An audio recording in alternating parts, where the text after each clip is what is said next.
The crew of the Enterprise gets political in the latest issue of IDW's Star Trek Year 5. With a major election approaching in the United States, it's fitting that Star Trek put its own 23rd century spin on today's tumultuous political climate. Hello everyone, my name's Captain Jack and welcome to Trek Central. Today we'll be reviewing and sharing our thoughts on the latest Star Trek Year 5 issue from IDW.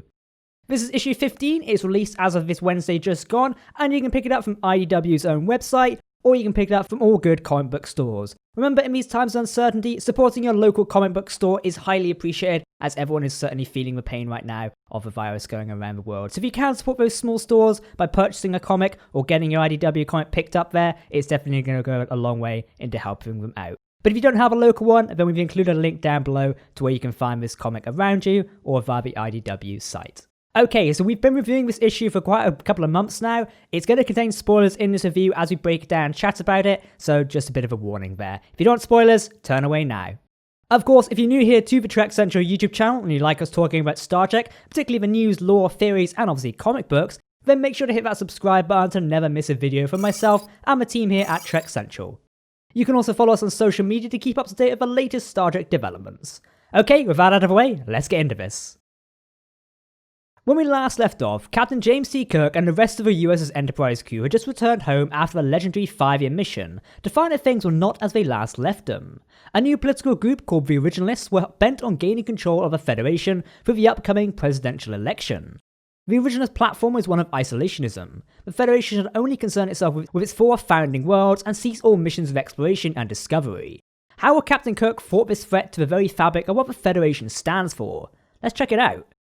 Quickly talking about the cover of issue 15, it immediately evokes the imagery of a world-famous World War II photo raising a flag on Iwo Jima. We see Kirk, Sulu, Spock, and Chekhov fighting Harry Mudd to raise the Federation flag. The symbolism here is poignant. The crew of the Enterprise will fight Mudd for the Federation itself. The cover is a bit of a spoiler for the issue's contents, but we'll get to why Harry Mudd has showed up again soon. Thinking about the cover, it's very reminiscent to the latest Star Trek Discovery Season 3 promotional art, with Commander Burnham raising a Federation flag, and the whole premise of Season 3 being to restore the Federation or Starfleet in some capacity. We begin issue 15 with a conversation between Captain Kirk and Attorney General Arilis Shaw, who is running for Federation President on a platform of combating the Originalist movement.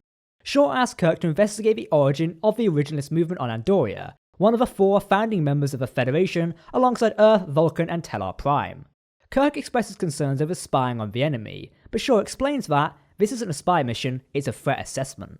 Kirk then speaks with Spock about the upcoming mission. Spock expresses his doubts that his services will be much of use in Andoria, as emotions will take precedent over any logic that he may offer. Instead, Spock argues that Kirk should take Bright Eyes, the new Folian member of the crew, to Andoria. Bright Eyes represents the good of what an inclusive Federation can offer, a connection of seemingly disparate species to achieve a common goal. Once on Andoria, Kirk, Bright Eyes, and Scotty are greeted by an Andorian named Rini, the Originalist campaign chief of staff. After a brief reluctance to Bright Eyes and Kirk's true intention on Andoria, it's revealed that Originalist candidate is none other than Harry Mudd. Kirk and Scotty are incredulous at the revelation, completely dumbfounded how this criminal could now be leading a new political movement to take control of the Federation. For those that might need a quick refresher, Harcourt Fenton Mudd is a classic character and conman from the original series, who rubbed up against the Enterprise on 2 occasions, Mudd's Women and I, Mudd, the latter story being about Mudd controlling the entire planet filled with android women. Harry Mudd was last seen in Star Trek Discovery, which takes place 10 years before the events of Captain Kirk, in the episode Magic to Make the Sanest Man Go Mad. Mudd catches the Discovery in a time loop and it's up to Michael Burnham to stop him. The artist in the comic seems to base Mudd's appearance on Rainn Wilson's portrayal of Mudd in Discovery, rather than Roger C. Carmel's appearance in the original series. Mudd explains that he escaped his confinement on the planet of female androids and sold them to the highest bidder, because of course. He then claims that a crisis of conscience and decided to become a politician, specifically President of the Federation. This is when he decided to join the Originalist movement on Andoria, and also explains that he kept one of his android companions, named Seela, who acts as his personal assistant. Harry Mudd is clearly being used as an allergy for President Donald Trump, an outsider to politics, a charismatic businessman with a checkered past, and now the leader of a conservative party.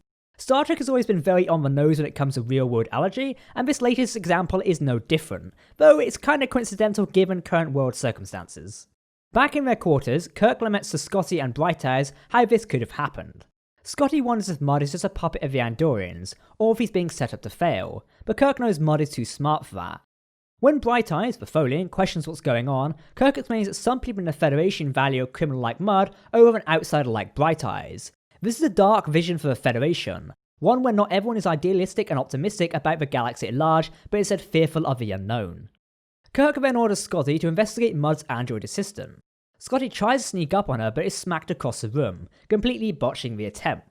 Celia then finds Mudd in his room where he ponders to her about his own greatness. However, his self-agonizing is interrupted by none other than Gary 7, the time-traveling agent from the future, and he has a few questions for Harry Mudd. When we last saw Gary 7 in Star Trek Year 5, he was bent on destroying the Enterprise to save the future of the Federation. Kirk and the crew stopped his attempt, but now it looks like he's back. That future that Gary was trying to prevent might be Mudd's election to President of the Federation, which seems more and more likely as the election nears.